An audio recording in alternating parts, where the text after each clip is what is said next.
Beneath the waters of one of the most popular lakes in Appalachia lies a secret no one talks about. A mysterious temple full of skulls and skeletons. But how did it get here? Buried beneath the waters of one of the largest man-made lakes in Appalachia lies one of the greatest archaeological mysteries in Appalachian history. Temples, skulls sealed in conch shells, and a death ritual unlike anything we've ever seen.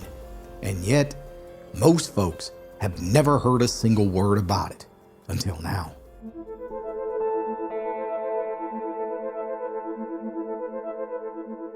In the early 1930s, as the Tennessee Valley Authority began work on the Norris Dam project, few could have imagined what lay hidden beneath the soil along the Powell River. But as construction crews cut into the land, they unearthed something no one was prepared for: skeletons, temples, burial mounds, and mysteries that still remain unanswered to this day. In a series of open front caves near the reservoir, workers uncovered 8 human skeletons lying completely flexed in ash-filled hollows lined with bark. Each was wrapped in twine fabric, positioned deliberately as if part of a ritual.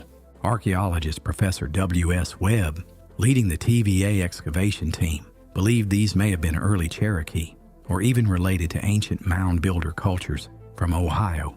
But what really shook the team was what they found just 2 miles away.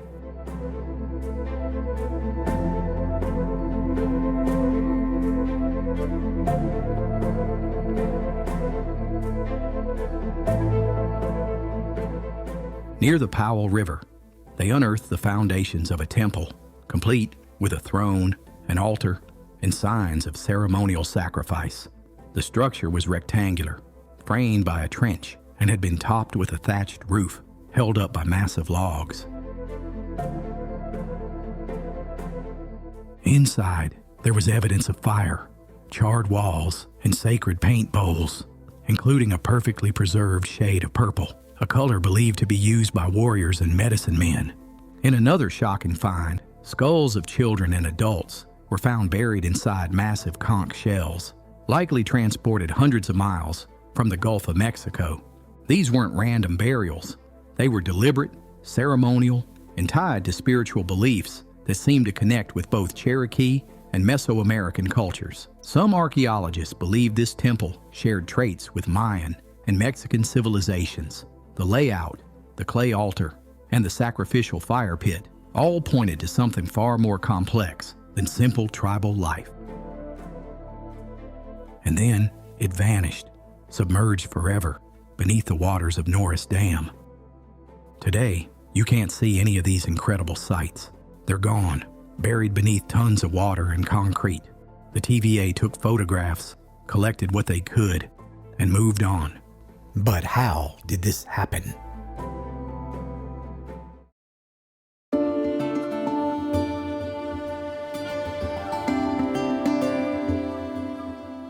Before the first light bulb ever flickered to life in the valleys of East Tennessee, and before the mighty waters of the Clinch River were tamed by concrete and steel, there was a land, untouched, wild, and ancient.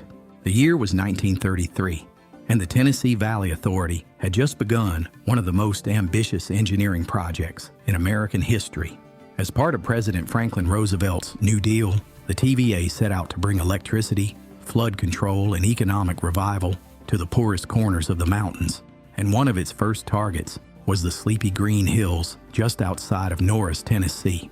Here, along the banks of the Powell and Clinch rivers, men with shovels and dynamite set to work carving out a place for what would soon become Norris Dam, the very first dam built by the TVA. But as they cleared the land and dug deeper into the soft Tennessee soil, it quickly became clear that this wasn't just any old patch of wilderness. No, this land held secrets that had been buried for hundreds, maybe even thousands of years. In the early spring of 1934, near a remote bend of the Powell River in Campbell County, TVA workers stumbled upon a strange series of open front caves carved into the hills. What they found inside stopped them cold. 8 human skeletons, completely flexed into a fetal position, each one lying in a hollow, lined with white ash and bark. The bodies were wrapped in what archaeologists described as roughly woven twine fabric and arranged with an eerie kind of precision, almost as if placed there in a ritual long forgotten. W.S. Webb, the head archaeologist assigned to the TVA digs, arrived on site to examine the scene. A professor and seasoned scholar, Webb had seen burial sites before, but nothing like this. He refused to jump to conclusions. Were these ancient Cherokee? He held off on speculation, but one thing was certain: the ground beneath Norris Dam had once been sacred, and it wasn't done giving up its secrets because just 2 miles downriver, another team of workers made an even more astonishing discovery, one that would shake the foundation of what archaeologists thought they knew about Appalachian history. They had found a temple, but what was it? What had begun as a hydroelectric project had now become an archaeological gold mine. 8 skeletons in a death pose. A nearby mound, a fire-scarred building, clues like whispers from the earth, begging to tell a story. But the next chapter in this strange tale wouldn't come from the caves. It would come from beneath the soil, where something even more astonishing was waiting to be uncovered: a temple.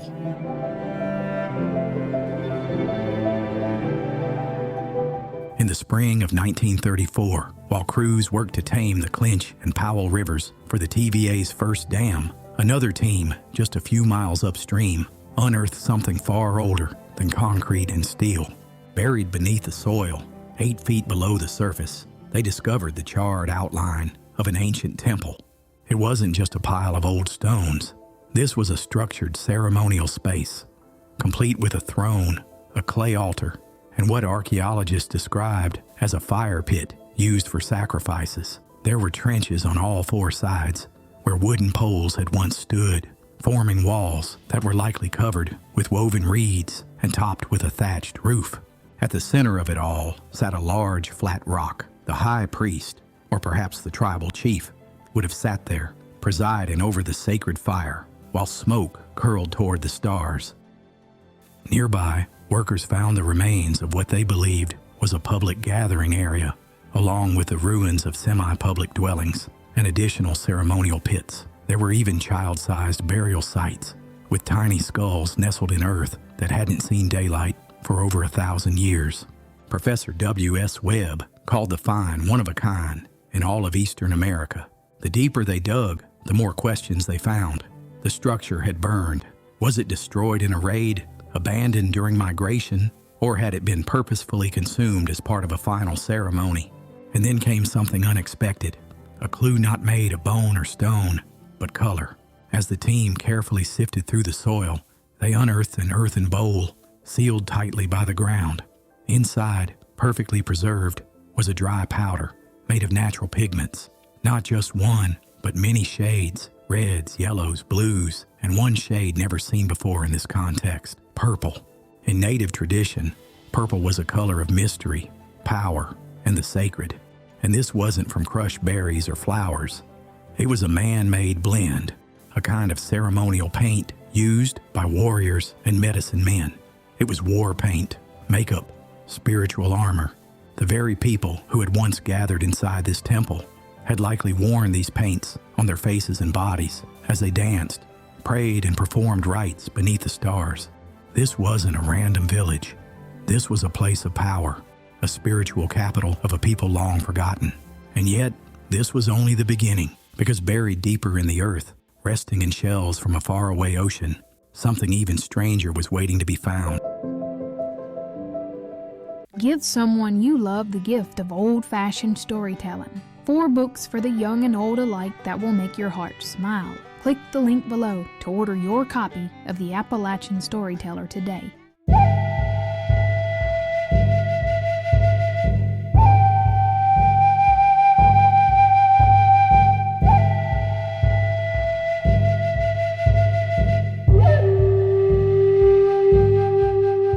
Of all the strange and sacred objects uncovered during the Norris Dam excavations, none sparked more wonder or dread than the skulls sealed in seashells. As the TVA crews pushed deeper into the valleys along the Powell River, they came across something that made even seasoned archaeologists pause: human skulls encased in massive conch shells. These weren't simple grave goods or ceremonial ornaments. These were the actual remains of men, women, and children, their skulls nestled inside enormous shells, deliberately placed in the ground as part of a burial ritual, unlike anything ever seen in East Tennessee. The conch shells themselves were remarkable. These weren't native to the Appalachian region. No, these shells had traveled hundreds of miles inland from the warm coastal waters of the Gulf of Mexico. Someone, long ago, had carried them over river, ridge, and valley for a purpose, and that purpose was sacred. The symbolism was powerful across countless ancient cultures. The conch shell represents life, death, and rebirth. It's the vessel of the ocean, the echo of the divine. To bury the skull inside the shell was to return it to the womb of the earth, to seal it in silence and mystery forever. Archaeologists noted that each shell burial was intentional.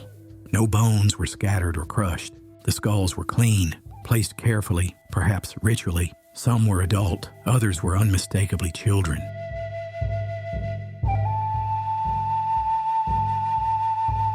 This strange practice had never been seen before in Tennessee, not among the Cherokee nor even the mound builders of the Ohio Valley. Yet here it was, preserved in the hills near the future floodplain of Norris Dam. But the question remains, who were these people? A temple. This strange place had never been before seen in Tennessee, not even among the Cherokee or the mound builders of the Ohio Valley.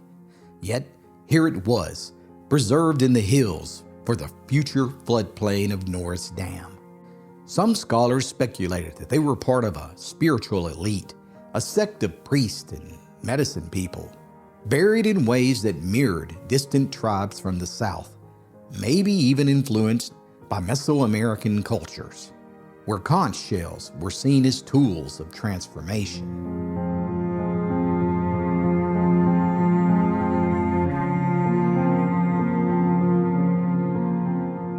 Others believed the burials were symbolic of journeys, the soul sailing through the afterlife in a seashell vessel carried back to the Creator through water. But no matter how you interpret it, one thing is clear: these weren't just burials. They were statements of belief, of power, of identity, and their meaning was swallowed by the river not long after they were found. Because just as archaeologists began piecing together this incredible prehistoric puzzle, the waters rose. Beneath the forested hills of East Tennessee, long before the sound of dynamite and steel, there rose a culture, complex, sacred, and nearly forgotten. As the artifacts emerged, twine-wrapped skeletons in bark-lined caves, conch-encased skulls, ceremonial pigments, altars, and fire pits, archaeologists began to piece together a story that didn't quite fit with what they thought they knew about the region's past. This wasn't simply an old Cherokee village. It wasn't a scatter of burials or the ruins of a hunting camp. No, this was the center of something, a ceremonial hub, a place of gathering, worship, and reverence. Some began to whisper the unthinkable. Could this be evidence of a previously unknown culture? One that predated the Cherokee? One that merged with them or was pushed out by them, leaving behind only bones, bowls, and symbols? Others looked even further south.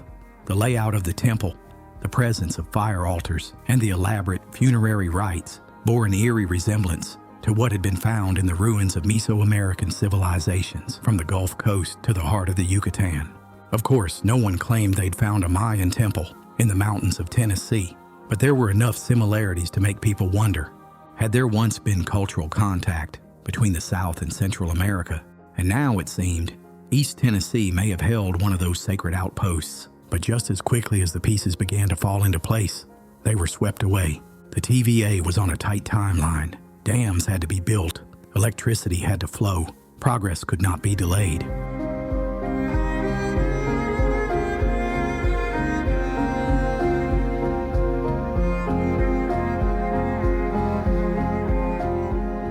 Professor W.S. Webb and his team worked tirelessly to document what they could, taking photos, collecting artifacts, sketching maps of mounds and ceremonial layouts. They crated up what was salvageable and shipped it to the Smithsonian. But the ground itself, the hollows, the caves, the sacred fire pits and painted bowls, they couldn't be saved. The floodgates opened and the waters came. In the end, it wasn't war, disease, or migration that buried this ancient civilization. It was progress. The land tried to speak, but the water came faster. By the fall of 1934, the Tennessee Valley Authority was racing against time. Everything that hadn't been removed, every hollow, every ancient fire pit, every unmarked grave would vanish beneath Norris Lake forever. Today, visitors come to Norris Lake in the summer, riding boats and casting lines. They swim in its coves and picnic along the shoreline. Few know what lies beneath, and maybe that's the cruelest irony of all. In the name of progress, the past was erased. What was found beneath Norris Dam could have changed the way we see the ancient history of Appalachia. A link, perhaps, to cultures far older and more widespread than we imagined. Wow, what a story. One that I've never heard anyone tell before until I happened upon a newspaper article from 1934 that led me down a rabbit hole and took months to research before I released this episode. Why isn't history like this told? Why do the powers that be try to bury the past and present their own narrative? I think that's what makes this channel special. It's a place where uncensored, unbiased history that's nearly been forgotten can be preserved. I'd love to hear your thoughts on this story. And I'd like to leave you with this thought before I close. Did you know that this channel is watched by over 2 million people from around the world each month? Yet, 60% of them aren't subscribed. You know, if you would take a moment right now and click that subscribe button and the like button, and maybe even drop a comment, it's the most important thing that you could ever do to support this channel and the endless hours of research that go on behind the scenes. Thank you so much, and I'll see you on the next story.